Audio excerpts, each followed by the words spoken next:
હું એક છું, બહુ થઈ જાઉં ને ભગવાન થઈ જાય. પોતે જ વિચાર કર્યો, વાછરડા બન્યા, ગોવાળિયા બન્યા. વૈસે દેખા જાય તો આ બધું જે બન્યા છે ને, એ અક્કલ આવે ને અનુભવ થાય તો એ જ બન્યો છે. આ બધી એની જ અભિવ્યક્તિ છે. પણ આપણો હું એટલો બધો માયાને કારણે, અજ્ઞાનને કારણે પ્રબલ છે કે આપણને હરિ દેખાતો નથી.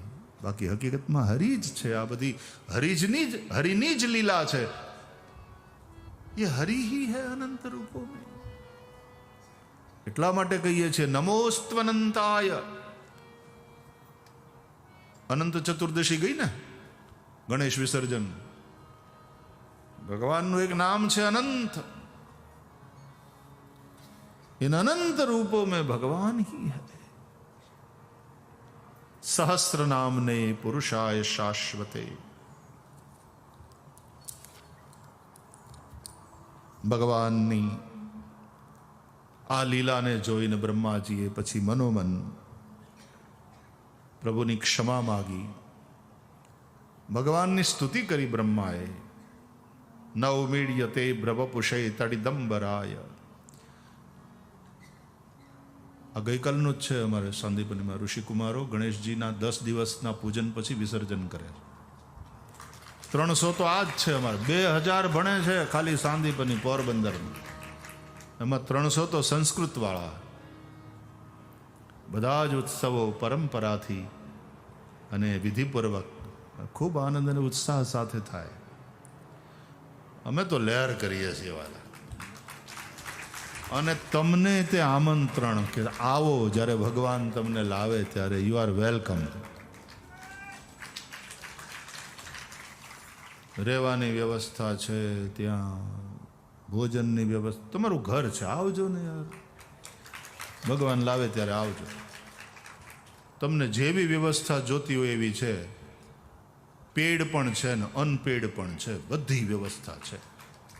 ઘણાને પછી આમ બધી જ વ્યવસ્થા જોતી હોય ને હરખી રીતે સારી હોટલમાં રહેવું હોય, આવો, એ છે. કેમ ભજુભાઈ?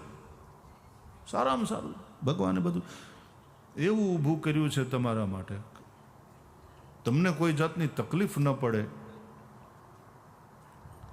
હવે નવરાત્રિ માટે થઈને તૈયારી ચાલે છે ને સાંદીપની નવા વાઘા સજે છે.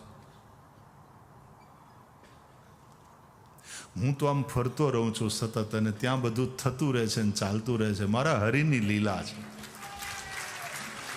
એ જ બધું કરે છે, એ જ બધું કરે. એટલે તમને બહુ પ્રેમથી આમંત્રણ. ભગવાન લાવે ત્યારે આવજો. ક્યારેક સાપુતારા જજો ત્યાંની સ્કૂલને જોવા માટે. હું હોઉં કે ન હોઉં, તમે તારે રમતા ગમે ત્યારે જતા રહેજો. ત્યાં આદિવાસી છોકરાઓ કેવા ભણે છે જોજો, એને ડિસિપ્લિન જોજો, એની વ્યવસ્થા જોજો, કેવા સ્માર્ટ ક્લાસીસ છે ત્યાં. Best school for the tribals. અને એક પૈસો લીધા વગર આ વ્યવસ્થા એ આદિવાસી બાળકોને મળે છે. ક્યારેક હું હોઉં કે ન હોઉં, તમે દેવકા જતા રહેજો, દેવકા વિદ્યાપીઠમાં ત્યાં દીકરીઓ ભણે છે અમારે. હજી બીજા આગલા 3 વર્ષને 2000 દીકરીઓ ત્યાં રહીને ભણશે. 1250 તો અત્યારે છે. એ દીકરીઓ ત્યાં રહીને ભણે છે. ગર્લ્સ એજ્યુકેશનને પ્રમોટ કરવાનું કામ ચાલે છે. અને બેસ્ટ સ્કૂલ છે એ વિસ્તાર. ભગવાન શ્રી હરિ બધું બેસ્ટ જ કરાવે. બેસ્ટ, બેસ્ટમ બેસ્ટ એવું કહેવાય. બેસ્ટમ બેસ્ટ. કારણ કે અમારા હરિને બેસ્ટમ બેસ્ટ સિવાય કાંઈ ખબર. બેસ્ટમ બેસ્ટ. હું વચ્ચે વચ્ચે જાઉં, દીકરીઓને મળું, દીકરી જમતી હોય બધી, એની હારે વાતો થતી હોય. કેટલી રોટલી ખાઈ બેટા એ પૂછવું એને. અને 2 ખાતી હોય તો 2માં શું થાય? તમે આ ગ્રોઈંગ પીરિયડ છે, ન્યુટ્રિશન્સ જોઈએ પૂરેપૂરા. સરખી રીતે જમો, આનંદ કરો. અને એવી વાલી દીકરીઓ અમારે બધી ભણે છે, સારા માર્ક લઈ આવે. અને નવરાત્રિમાં તો પછી જે કૂદતી હોય છે, એ ભગવાન જે ગરબા ગાય, એવી આનંદ કરે, ઉછળતી હોય અમારી દીકરીઓ. અને આટલી 600 700 એક હારે ઉછળતી હોય એ જોવા જેવું. ક્યારેક આવજો, તમને નિમંત્રણ આપું છું, ક્યારેક જોવા આવજો. હું ન હોઉં તોય તમે જજો, તમારું સ્વાગત છે. ત્યાંના અમારા બધા પ્રિન્સિપાલ, ત્યાંના અમારા બધા વ્યવસ્થાપકો એ તમને વેલકમ કરશે. આવજો, આવજો, આવજો. દીકરીઓ સાથે પ્રાર્થનામાં બેસજો, ત્યાં ભોજન કરજો. कुल मिला के भगवान अच्छा काम करा रहे हैं અને ભાગવત ભગવાનની દયા છે, ચાલ્યા કરે છે બધું.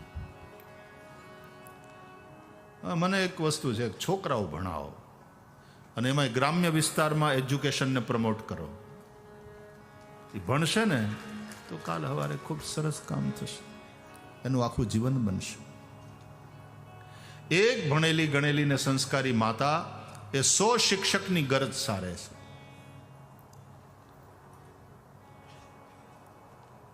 અચ્છા, આવજો. રાધે રાધે. હરિઓમ, હરિઓમ. જય સિયારામ, જય શ્રી કૃષ્ણ. બ્રહ્માજીનો મોહ દૂર થયો. બ્રહ્માજીએ ભગવાનની સ્તુતિ કરી. ભગવાન પૌગંડ વયમાં આવ્યા પછી દાઉજી મહારાજ દ્વારા ધેનુકાસુરનો ઉદ્ધાર થયો. દાઉજી 2 અસુરોને મારે છે, એટલે કે ઉદ્ધાર કરે છે. ભાગવતમાં ભક્તિ માર્ગની દ્રષ્ટિએ માર્યા એમ ન કહેવાય, એને તાર્યા. ઉદ્ધાર કર્યો. પૂતનાનો ઉદ્ધાર, અઘાસુરનો ઉદ્ધાર. એમ દાઉજીએ 2 અસુરોનો ઉદ્ધાર કર્યો, ધેનુકાસુર અને પછી પ્રલંબાસુર. આધ્યાત્મિક દ્રષ્ટિએ ધેનુકાસુર એટલે દેહાધ્યાસ, પ્રલંબાસુર એટલે અંતઃકરણાધ્યાસ, દાઉજી બલભદ્ર એટલે આત્મવિદ્યા. આત્મવિદ્યા દ્વારા દેહાધ્યાસ માટે અને અંતઃકરણાધ્યાસ માટે. આ બધું તમને સમજાવવા માટે તેને હવે સમય છે નહીં, એટલે ખાલી સાંભળી લો. ભગવાને મુંજારણ્યમાં જ્યારે આગ લગી ત્યારે દાવાગ્નિ પાન કરી વાછરડાઓને ગોવાળિયાઓને બચાવ્યા. યમુના કિનારે જ્યારે આગ લાગી ત્યારે પણ ભગવાને દાવાગ્નિ પાન કર્યું. 2 વાર દાવાગ્નિ પાનની કથા છે ભાગવતમાં. એમાં યમુનાને કિનારે જે અગ્નિ છે એ દેવ અગ્નિ છે, અને મુંજારણ્યમાં જે આગ લાગી અસુર ભાવાપન અગ્નિ છે. એ આચાર્યોએ બધું સમજાવ્યું. પછી ગ્રીષ્મ ઋતુમાં દાઉજી મહારાજ દ્વારા પ્રલંબાસુરનો નાશ. પછી વર્ષા ઋતુ આવી. વર્ષા ઋતુમાં ભગવાને ગાયો એટલું સુંદર વર્ણન છે વર્ષાનું ને શરદનું. અને પછી શરદ ઋતુમાં ભગવાને વૃંદાવનમાં ગાયો ચરતી હતી, ગોવાળિયાઓ રમતા હતા, અને વંશી વટની નીચે ઊભા કૃષ્ણ કનૈયાએ એ વાંસળી પોતાના અધરે ધરી ભગવાને વંશી વાદન કર્યું.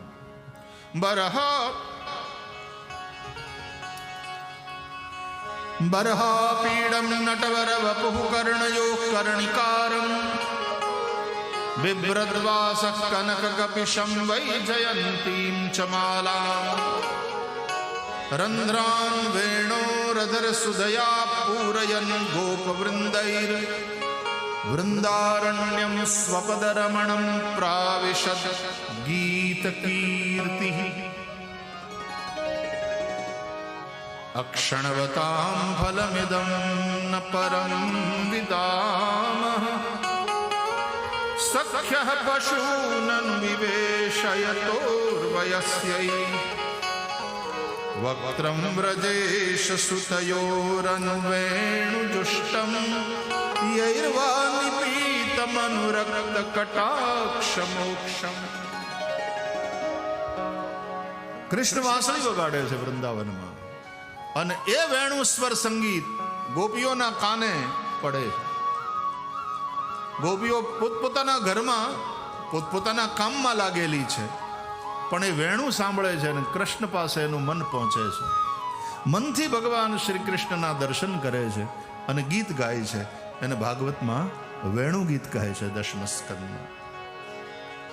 ગોપ્યઃ કિમાચરદયં કુશલં સ્મ વેણુ દામોદરા गंगाधर सुधाम अपि गोपिकानाम भुंक्ते स्वयं यदवशिष्टरसमृदिन्यो ऋष्यत्वचोश्रुमुचुस्तर्वो यथार्या।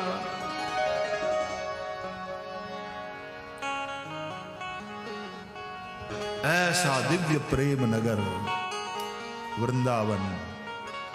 एक बार जिसने बांसुरी सुनी,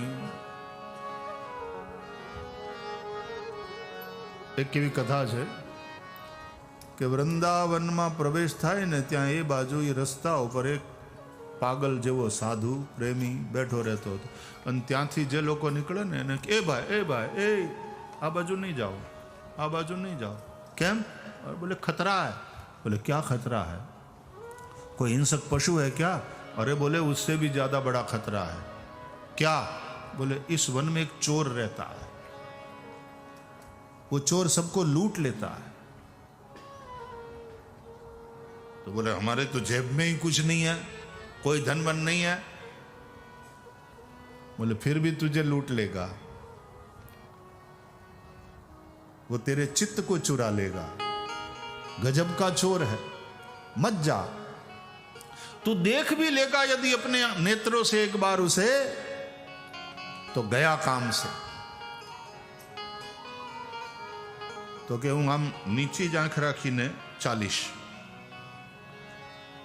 तो पेलो साधु प्रेमी के नीची आंखों राखीने तो 40 पण काननु हूं एनी वांसળી जो संभळाणी ने तोय तू गयो काम थी, लूटाई जाइश। प्रेम नगर मत जा ए मुसाफिर, प्रेम नगर मत जा, प्रेम नगर मत जा ना मुसाफिर, प्रेम नगर मत जा।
शिखर पर ठिकाना